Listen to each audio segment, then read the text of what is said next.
Hello guys! Ngayon naman, tuturuan ko kayo paano i-customize yung dim style. Type nyo lang letter D. So, lalabas yung space. Lalabas yung dimension, style manager. Dito nyo i-modify yung itsurang gusto nyo sa dim dimension, ang dim style. Modify natin. Gawa tayo ng sarili natin.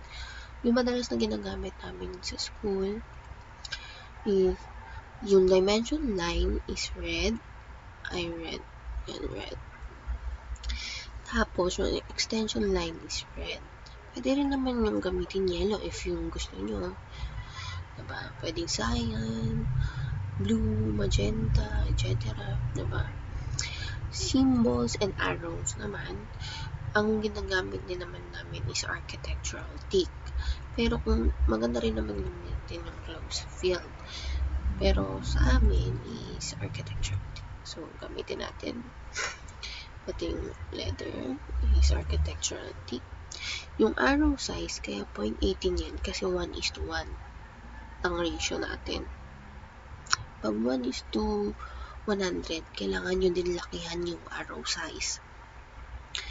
So, ngayon, text naman, papalitan naman natin yung color.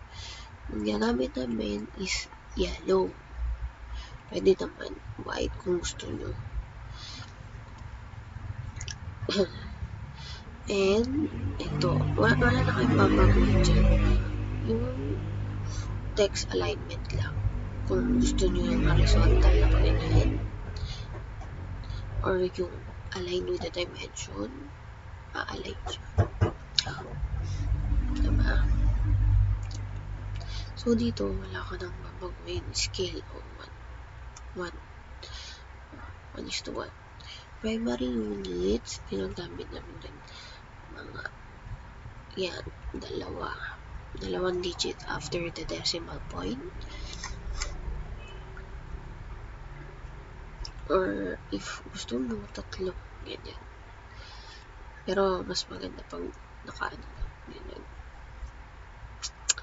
Pagdating sa alternate units, wala na sa tolerance, huwag nyo nang galawin yan.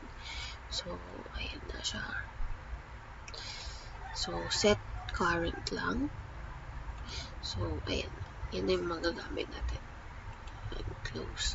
Tapos ngayon, try natin maglagay ng line.